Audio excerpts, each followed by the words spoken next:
My son said, "My dad disgusts me." I pretended not to hear, but the next day I bought his building and raised the rent. Now he's on the street, begging for forgiveness, not knowing his poor father has 70 million in the bank. At 72 years old, you learn to walk slowly and pretend not to hear well when it suits you. That's why my son Edward never imagined that on that March afternoon, when he was talking on the phone in his apartment kitchen, I was standing behind the door, listening to every venomous word coming out of his mouth.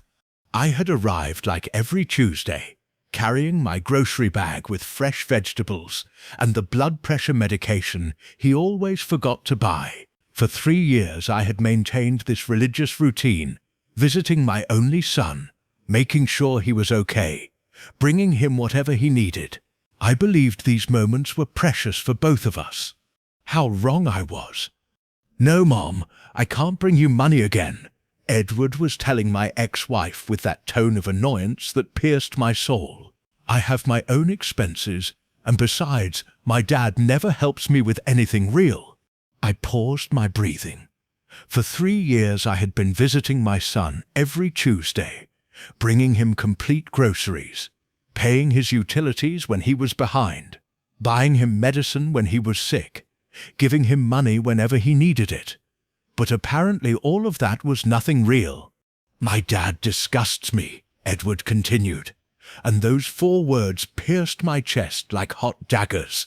"He's a stingy old man who worked his whole life as an accountant and now lives off his miserable Social Security. He comes here to eat my beans and tell me about his aches like I care. Honestly, I'd prefer if he didn't come anymore." The phone almost fell from my trembling hands. My ex-wife must have asked him something, because Edward continued destroying everything I thought we were. "Does he give me money?" "Yeah, sometimes he gives me $500, 1,000 at most.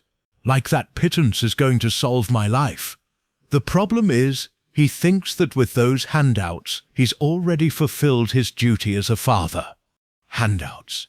My life savings, shared with love, he called handouts. The truth, Mom, sometimes I feel like my dad is a total failure. All my friends have successful dads who bought them houses, who set them up in business, who really helped them get ahead. And I have a dad who lives in an old house from the 60s and drives a beat-up Honda from 2010. Edward laughed with a bitterness that cut off my breath. "You know what bothers me most? He acts like he's being generous. Like those $500 he gives me occasionally are a fortune. He doesn't understand that I'm trying to build a life and I need real help, not charity from a poor man.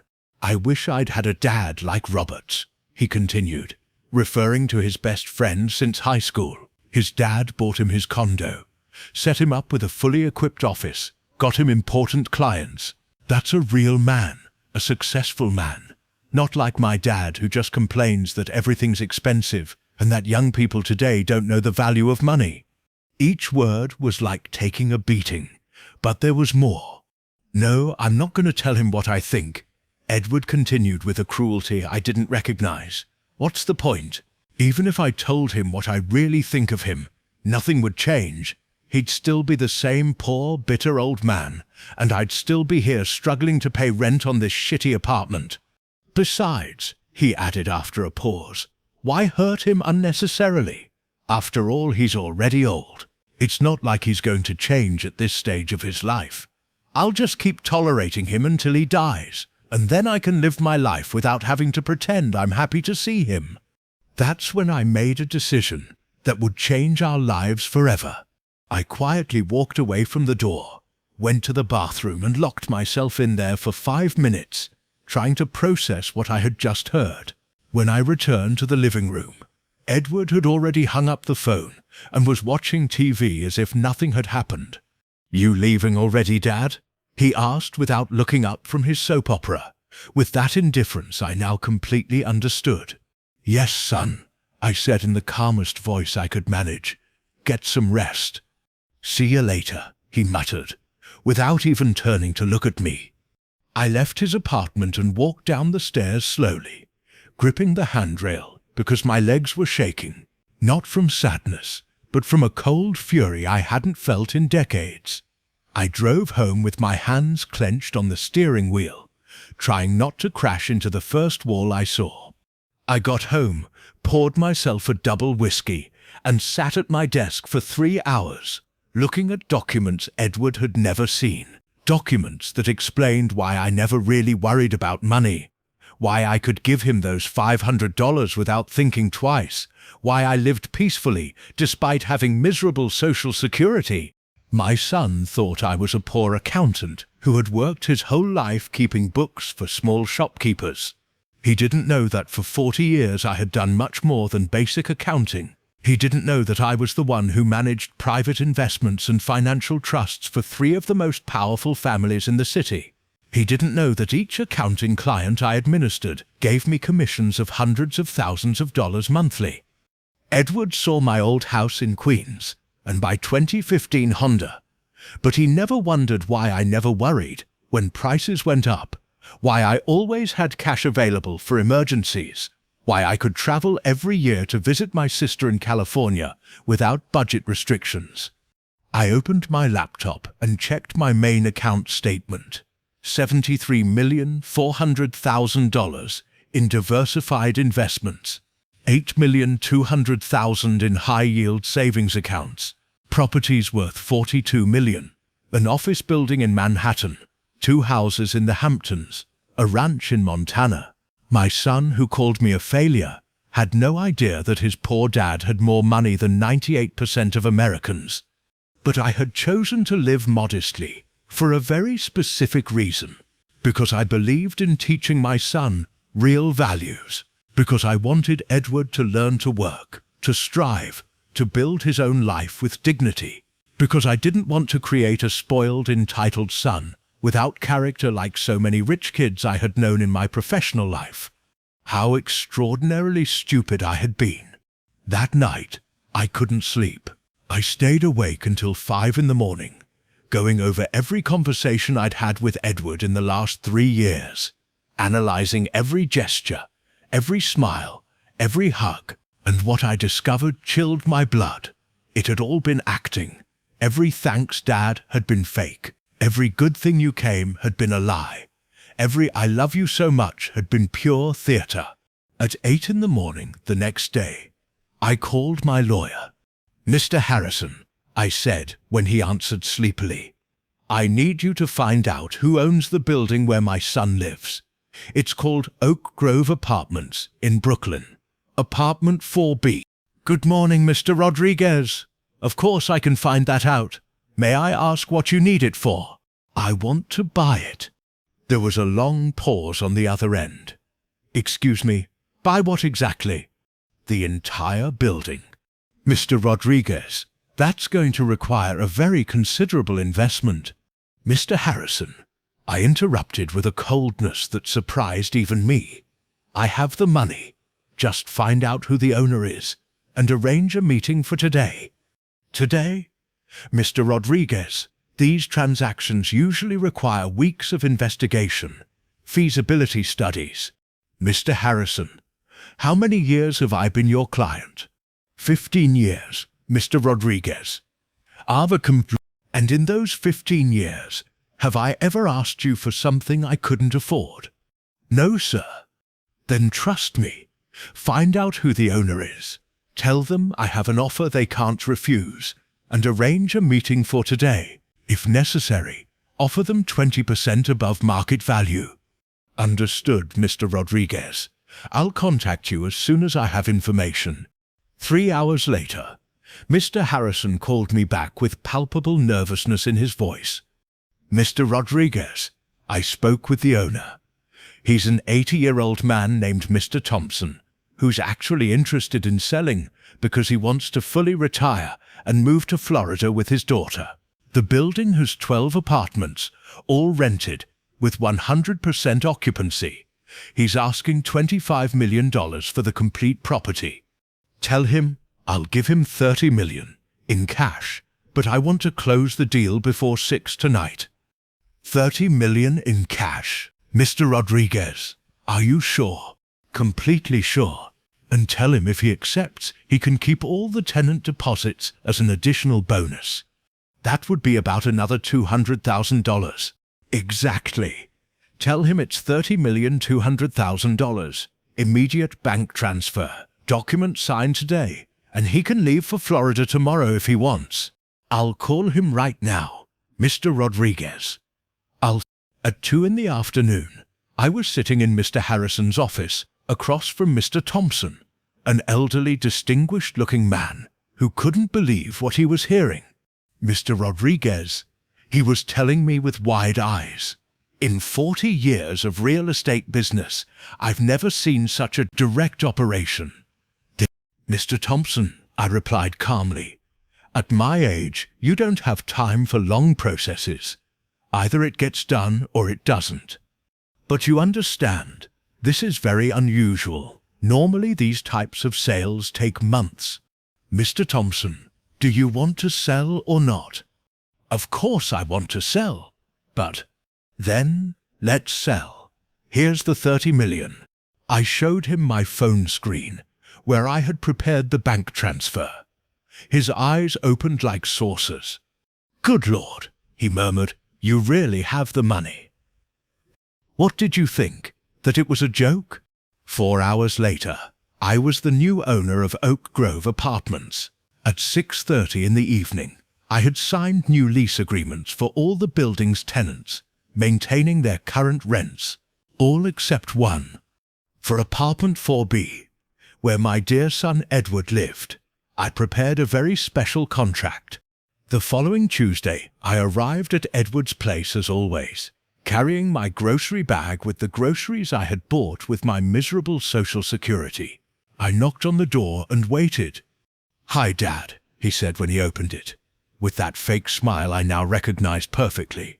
"Good thing you came. I have something important to tell you." "What happened, son?" Edward let me in, and I immediately noticed he was more nervous than usual. He was pacing around the living room, touching his hair, avoiding direct eye contact. So last night, the building manager came with an official notification. He says they're going to raise the rent starting next month. Oh yeah? Why's that? Edward showed me an official document. It says the building changed owners last week, and the new owner wants to update all rents to current market value. I feigned surprise and concern. How much are they raising it? From the $8,000 I pay now, Edward said, swallowing hard, they're raising it to $25,000 monthly. Wow, $25,000? Why so expensive? According to this, Edward said, reading the document, it's because the building is in an area that's been revalued a lot, and the rents were way below market. The new owner says all similar apartments in the area cost between $25,000 and $30,000. What are you going to do, son? Edward collapsed on the couch with an expression of total defeat. I don't know, Dad. Honestly, I don't know. I don't have $25,000 for rent. I can barely scrape together the $8,000 each month, and that's because sometimes I have to borrow. Can't you talk to the new owner? Explain your situation. I already tried. I went to talk to the manager, and he told me the new owner doesn't negotiate at all. Either I accept the new terms or I have 30 days to vacate. I saw genuine anguish in his eyes and felt a strange mixture of satisfaction and pain. Satisfaction because he was finally paying the consequences of his words. Pain because despite everything, he was still my son. So what do you think you'll do? Well, I'll have to look for another place. But Dad, with the rental market the way it is now, I don't know if I'll find something I can afford. Everything's incredibly expensive. Edward looked at me with an expression I hadn't seen in years, almost like he was going to ask me for real help. Dad, he said finally, after several minutes of uncomfortable silence, do you think you could help me with something for a deposit on another place? There it was, the moment I had been waiting for an entire week. How much do you need, son? Well, the truth is, everything's very expensive. The cheapest places I've found ask for first month, last month and 2 months deposit. We're talking about $20,000 or $25,000 minimum. Oh, son, I said with the saddest and most worried voice I could produce. $20,000 is a lot of money for me. You know I live only on my Social Security and I can barely make ends meet with my basic expenses. Edward's face crumbled, as if I had slapped him. Yeah, I know, Dad. You're right. I shouldn't have asked. It was stupid of me. But let's see, I continued, enjoying every second of his desperation. Let me see what I can do. Maybe if I really tighten my belt and don't buy my medications this month, I could help you with $2,000 or $3,000. No, Dad, don't worry. I don't want you to stop buying your medications because of me. I'll figure it out somehow. Are you sure? Because if you really need it... No, Dad, really, don't worry about it. I'll find a way to solve this. Over the next 2 weeks, Edward completely transformed. Suddenly, the son who tolerated me out of obligation became the most attentive son in the world. He called me every day, not once but 2 or 3 times, asking about my health, my meals, if I needed anything. He invited me to eat at his place, asked about my aches with an interest he hadn't shown in years. How did you wake up, Dad? He asked me every morning. Did you take your medications? You didn't forget to eat breakfast, did you? Do you want me to come see you today? He'd say in the afternoons. I can take you to the doctor if you need, or we can go to the park for a walk. It was fascinating and depressing at the same time. Clearly, economic desperation had activated his survival instinct, and he had decided that being a good son was his best strategy to get money. But the deadline was approaching, and Edward hadn't found another place he could afford. He had looked at more than 20 apartments, all beyond his economic reach. Dad, he told me on a Friday night, calling me with a broken voice, could you come? I need to talk to you urgently. What happened, son? Are you okay? Yes, I'm fine, but I need to talk to you. It's important. I arrived at his apartment an hour later and found him surrounded by cardboard boxes.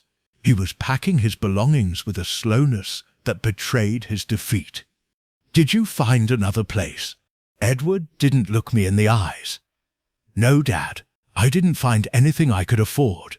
Everything's too expensive for my budget. So, the manager told me that if I don't pay the new rent by Tuesday, they're going to evict me permanently. And since I don't have the $25,000, where are you going to stay?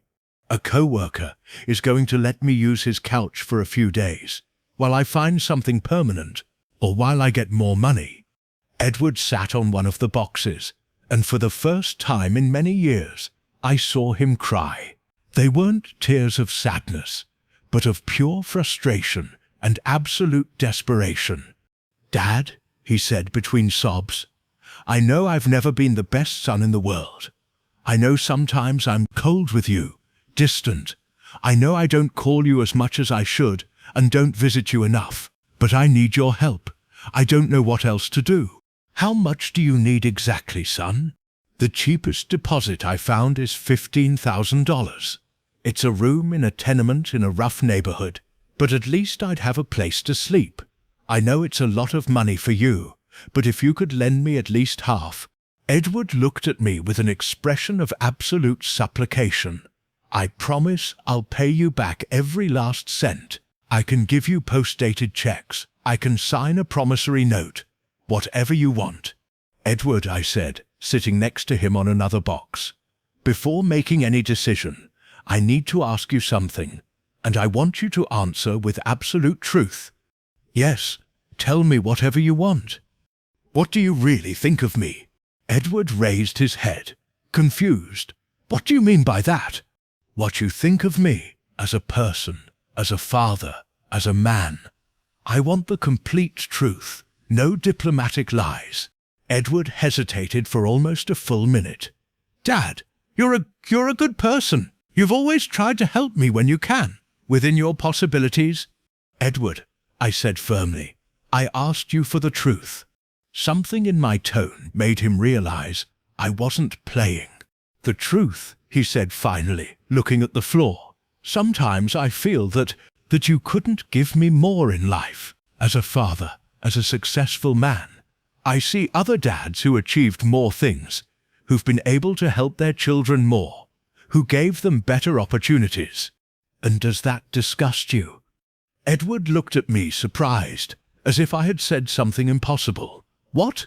"I'm asking if that disgusts you about me." "Dad, why are you asking me something like that? Answer me, Edward." Edward closed his eyes and breathed deeply.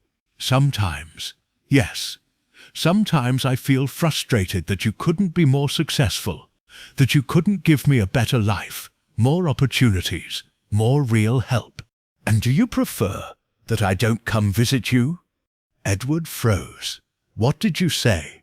"I'm asking if you prefer that I don't come visit you." "Dad, where do you get such weird ideas? Answer me." Edward was visibly trembling. "I don't understand why you're asking me that." "Edward, for the last time, do you prefer that I don't come visit you?" Sometimes I feel that our visits are difficult." "Difficult why?" Because they remind me of what I couldn't have." I stayed quiet for several minutes, watching Edward squirm with discomfort. "Edward," I said finally, "I have something to tell you." "What?" "I bought this building." Edward blinked several times, as if he hadn't understood. "What did you say?" "I'm the new owner of this building. I'm the one who ordered your rent raised to $25,000. "Dad, what are you talking about? How are you going to be the owner? That's impossible." I got up and took out my phone. I called the building manager. "Good afternoon. This is Manuel Rodriguez, owner of Oak Grove Apartments. Could you come to apartment 4B? I need to speak personally with my tenant." I hung up and looked at Edward, who was staring at me like I had lost my mind completely. "In 5 minutes, the manager is going to arrive and confirm exactly what I just told you." "Dad, this is impossible. You don't have money to buy a building. This building must cost millions of dollars." "Don't I?" I took out my phone again and opened my main bank app. I showed him the screen. Edward read the numbers once, twice, 3 times. His face went from confusion to absolute shock. This has to be a system error." "It's not an error. You have $73 million. I have that and much more. Properties, investments, trusts, businesses that you never knew existed." Edward got up from the box, staggering like he was drunk. "I don't understand anything. If you have all that money, why do you live like you live? Why do you drive that old car? Why do you live in that modest house? Why do you always say money is tight?" "Because I believed it was important to teach you real values. Because I believed that if I gave you everything easy, you weren't going to learn to work, to strive, to be a good man. Because I believed the important thing was that you loved me for who I am, not for what I have." Just then there was a knock at the door. It was the building manager. "Good afternoon, Mr. Rodriguez," he said, with the respect only given to wealthy owners. "How can I help you?" Edward was looking at both of us with his mouth completely open. "I just wanted you to confirm to my son that I'm indeed the owner of this building." Of course, Mr. Rodriguez bought the entire building exactly 2 weeks ago. He paid $30 million in cash. He's our new boss and has been very generous with all tenants, maintaining their current rents. Well, with everyone except apartment 4B, I completed the sentence. Exactly. For this apartment, Mr. Rodriguez specifically requested an adjustment to real market value. The manager left, and Edward stood in the middle of the living room, processing information he obviously couldn't assimilate. "Dad," he said finally with a trembling voice, "why did you do this?" "Because 3 weeks ago, I heard a very interesting phone conversation." Edward turned pale as paper. "What conversation?" The conversation where you told your mom that I disgust you, where you said I'm a failure, a stingy old man, that my $500 are handouts from a poor man. Dad, The conversation where you said you'd prefer I didn't come visit you anymore. Dad, I wasn't serious. Weren't you serious that I disgust you? Edward started crying desperately. I was angry. I was frustrated. I didn't mean it seriously. Were you angry because your failure dad hadn't bought you an apartment like Robert's dad? Yes, but were you frustrated because your poor dad only gave you handouts of $500? Dad, please, let me explain. Now it turns out your failure dad has more money than Robert's dad. Now it turns out your poor dad can buy entire buildings like buying candy. Edward knelt in front of me, grabbing my hands. Dad, forgive me. I didn't know. I had no idea. If I had known. If you had known what, Edward? If I had known you had money, I never would have said those things. Exactly. If you had known I have money, not because they were wrong, but because I have money. Edward immediately realized what he had said and turned even paler. No, Dad, I didn't mean that. You know what's the saddest thing about all this, Edward? That if you had spoken to me with respect, if you had asked me for help without being ashamed of me, if you had been honest with me, I would have given you everything you needed and more. Dad, please, forgive me. I can change. I can be a better son. I swear to God. Better son? Edward, you don't want to be a better son. You want my money. That's not true. Isn't it? A month ago, when you thought I was poor, how many times did you call me? How many times did you come see me without me coming first? Edward didn't answer, because we both knew the answer perfectly.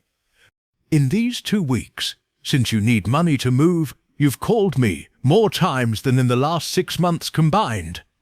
Dad, Edward, get up. Stop crying and listen to me very carefully.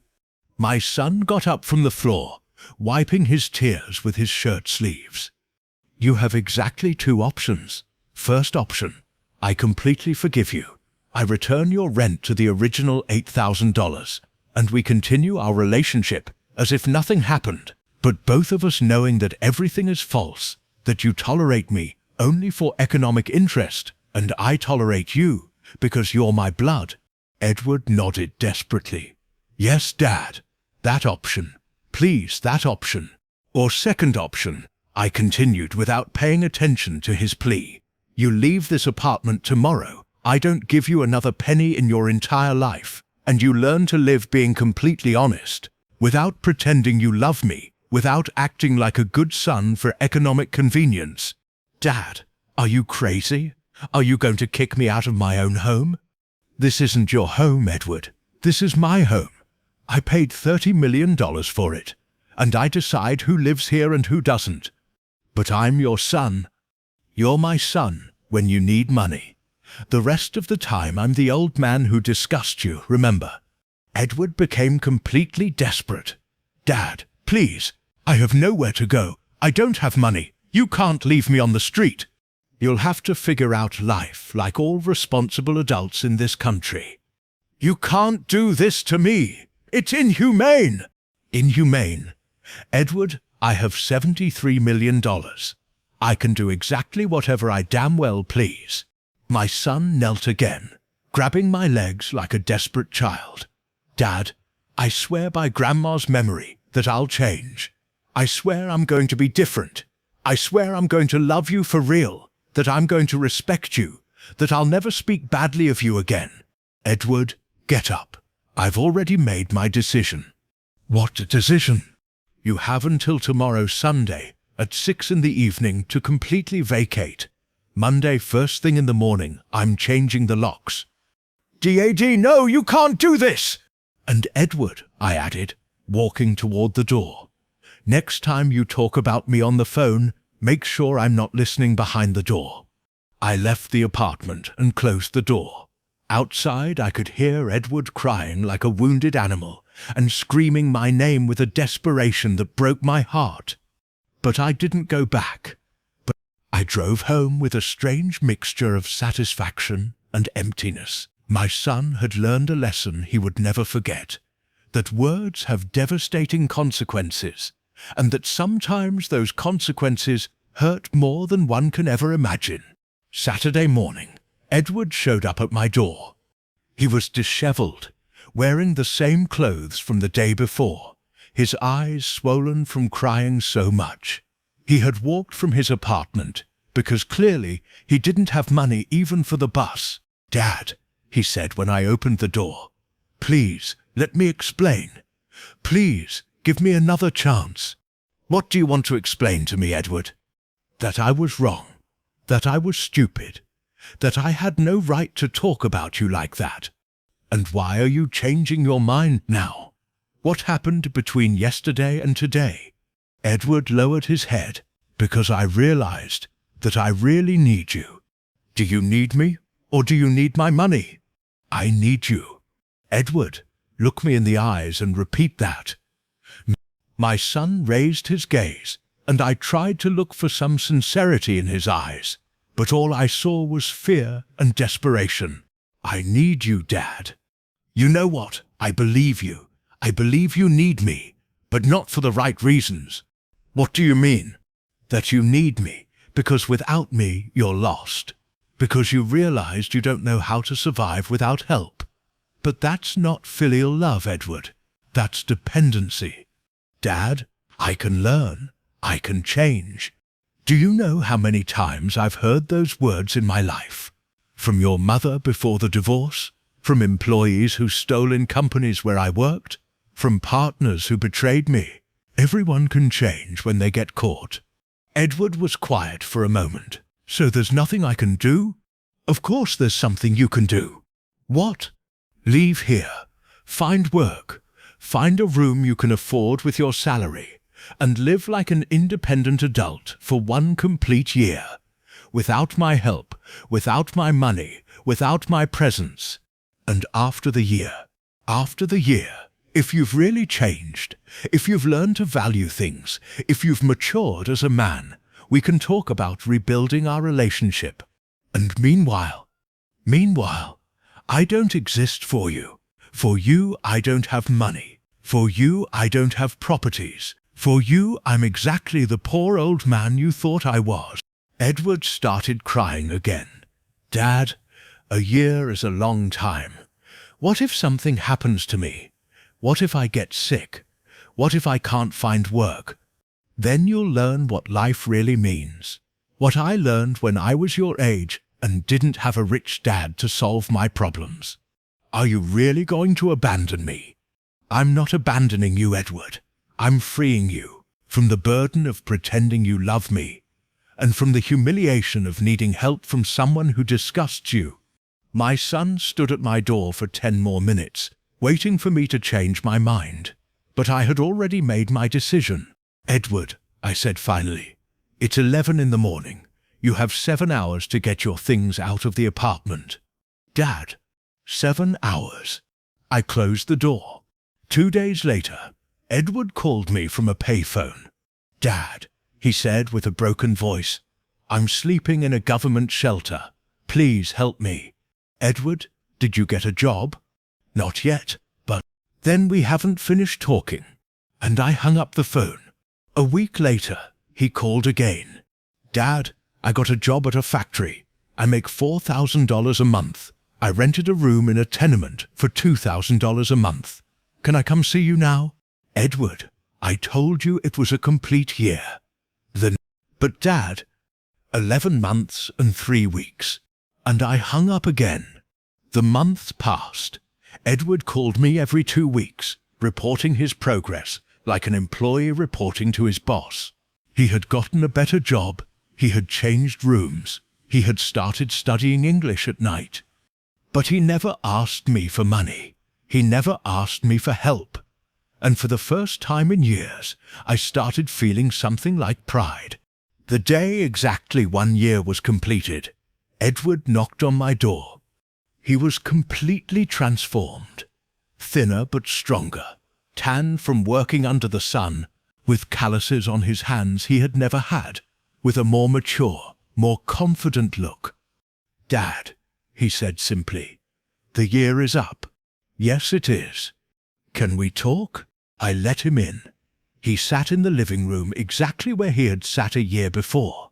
But this time there were no moving boxes or desperation. "How did it go, son?" "Difficult. Very difficult. But I learned many things." "Like what?" "Like money you earn working tastes different.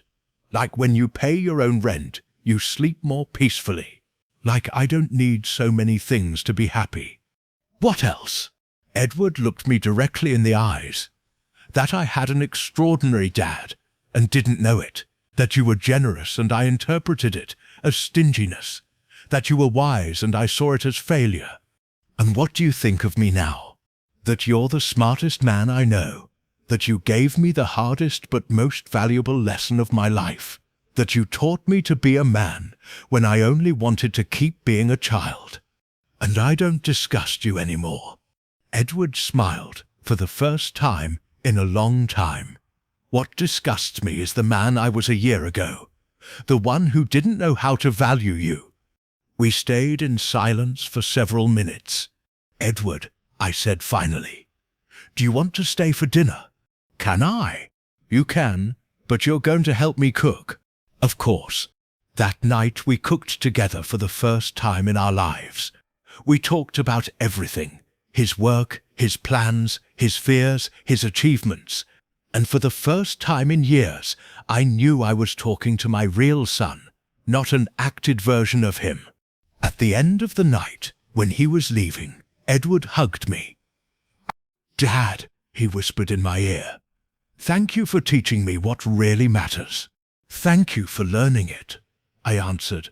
And when I closed the door that night, I knew I had recovered something more valuable than all the millions in my bank account. I had recovered my son.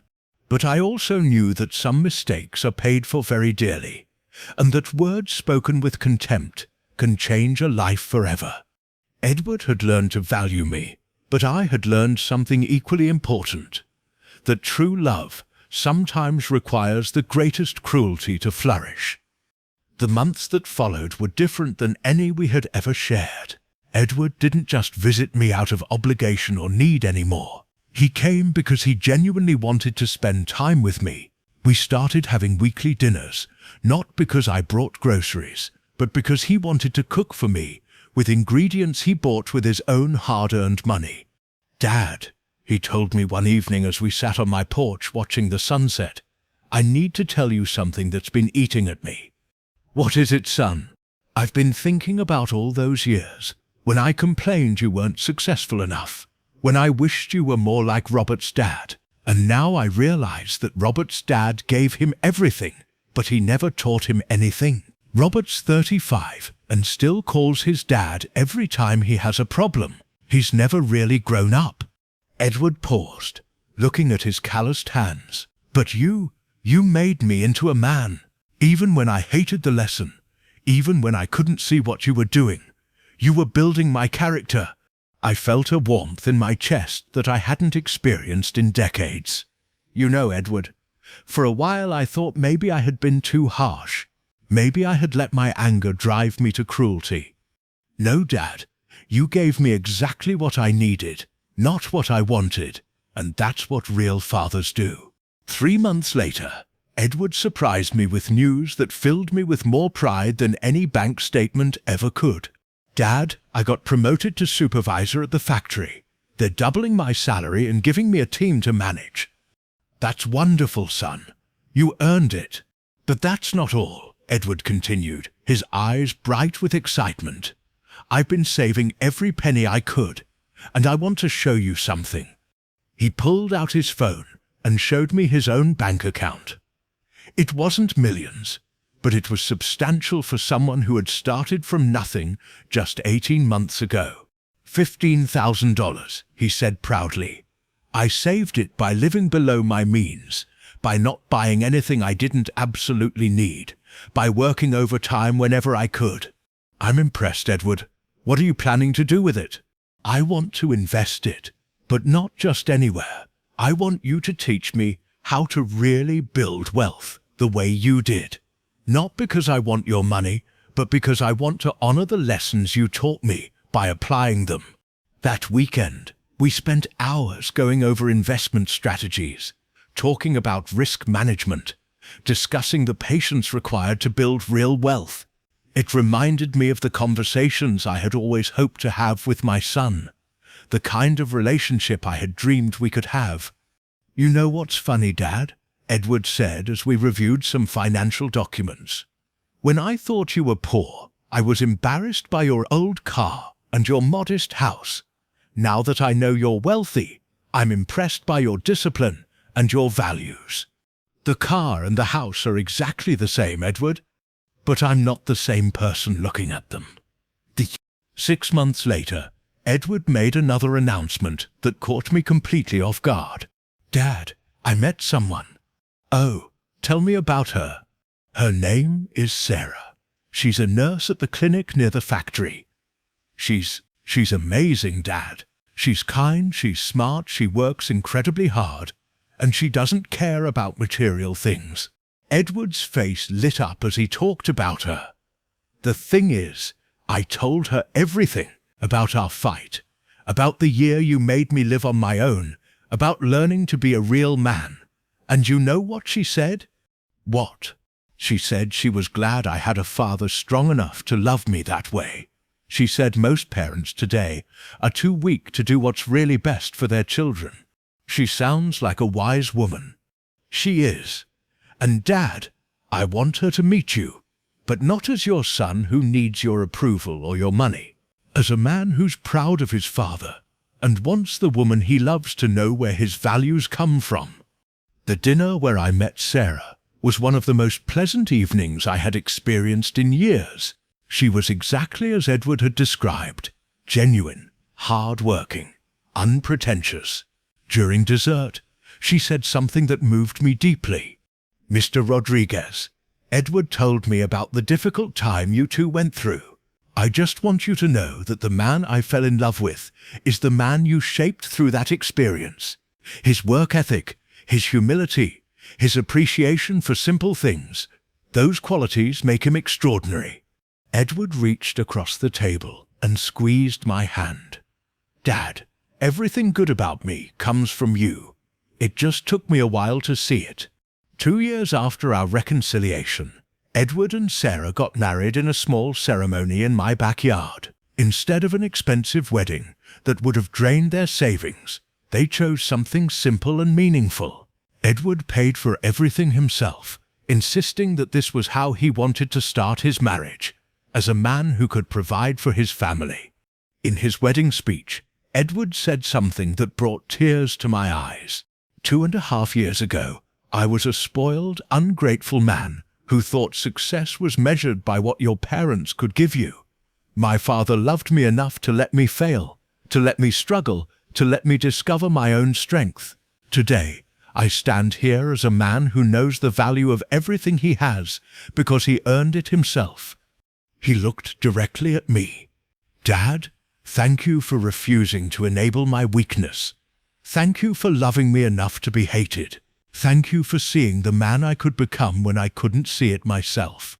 As I watched my son dance with his new wife, I reflected on the journey that had brought us to this moment. The angry, entitled young man who had called me disgusting was gone, replaced by a strong, principled man who understood that real wealth isn't what you have, but what you can build with your own hands. A year later, Edward and Sarah bought their first house, not with my money, but with savings they had accumulated through discipline and hard work. When Edward handed me the keys to look around, I felt a pride that surpassed any business achievement I had ever accomplished. You know, Dad, Edward said as we stood in his living room, I could ask you for money to buy a bigger house, nicer furniture, a better car, but I don't want those things unless I can earn them myself. Why not, son? Because you taught me that anything worth having is worth working for. Because you showed me that a man's character is built through struggle, not comfort. Edward paused and looked around his modest but well-maintained home. This house means more to me than a mansion would, because every square foot represents sacrifice and effort. Every piece of furniture represents a choice to save instead of spend. It's mine in a way that nothing you could have given me ever would have been. 5 years after our reconciliation, Edward and Sarah welcomed their first child, a daughter they named Grace. When Edward called to tell me I was a grandfather, I heard something in his voice I had never heard before. Complete contentment. "Dad, I want to ask you something," Edward said when I came to meet my granddaughter. "I want to raise Grace the way you raised me, not the way you spoiled me at first, but the way you ultimately taught me to be strong." "What do you mean?" "I mean, I want her to work for what she gets. I want her to understand that love doesn't mean getting everything you want. I want her to grow up grateful, not entitled." Edward looked down at his sleeping daughter. "I want her to have a grandfather who will teach her values, not just give her things." "I think we can arrange that," I said, gently stroking Grace's tiny hand. As I held my granddaughter for the first time, I realized that the most painful chapter of my relationship with Edward had led to the most beautiful outcome. By refusing to enable his weakness, I had forced him to discover his strength. By letting him hate me temporarily, I had earned his genuine respect permanently. The man who once called me disgusting now trusted me to help shape his daughter's character. The son who had seen me as a failure now sought my wisdom for the most important job he would ever have, being a father. That night, as I drove home from meeting Grace, I thought about the $73 million in my bank account. It was still there, growing quietly through careful investments, but it no longer defined my wealth. My real wealth was in the relationship I had rebuilt with my son. It was in the man he had become. It was in the family he was building on the foundation of values rather than money. And someday, when the time was right, I would tell Edward about the inheritance he would receive. But by then, it wouldn't matter to him. He would already be rich in all the ways that truly count. The last lesson I had taught my son was that love sometimes requires cruelty. But the lesson he had taught me was even more profound, that redemption is always possible for those brave enough to change. As I pulled into my driveway, I smiled, thinking about the future. Grace would grow up knowing both the grandfather who lived modestly and the grandfather who could afford anything. But more importantly, she would grow up understanding the difference between the two and why both were necessary.